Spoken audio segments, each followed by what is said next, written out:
నేను కాదు రక్షకత్వం, నాకు నేను కాదు రక్షకుణ్ణి. 1,000,000 మంది వైద్యులు కూడి వచ్చినా కానీ మరణమయ్యడి వ్యాధి మన్పలేరు. ఈ ఊపిరి ఆగిపోవాలని ఈశ్వరుడు నిర్ణయం చేశాడనుకోండి, ఎవరు ఊపిరి తీయించగలరు? అదే ఈశ్వరుడు వాడు బ్రతకాలని నిర్ణయం చేశాడనుకోండి, మృత్యుదేవత నోటి 2 కోరల చిక్కి బ్రతికినొక వేళ బ్రతుకవచ్చు. నేను ఇవాళ పేపర్లో చదివి ఆశ్చర్యపోయాను. రైలు పట్టాల కింద పడిపోయినటువంటి వ్యక్తి మీద రైలు చక్రాలు ఎక్కి వాడు స్పృహ తప్పిపోయి మళ్ళీ లేచి కూర్చుని తెలివచ్చి తాను ఎందుకు పడిపోయాడో చెప్పి లేచి వెళ్ళిపోయాడు. అనుకుంటారా ఎవరైనా అలా బతుకుతాడని?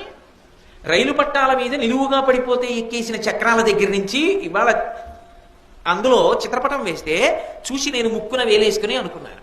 రక్షణము లేక సాధుడు రక్షితుడగు సమత చేసి రాయుడులందున్ రక్షణలు వేయి కలిగిన శిక్షితుడగు కలుడు పాప చిత్తుండగుటన్ అంటారు పోతన గారు.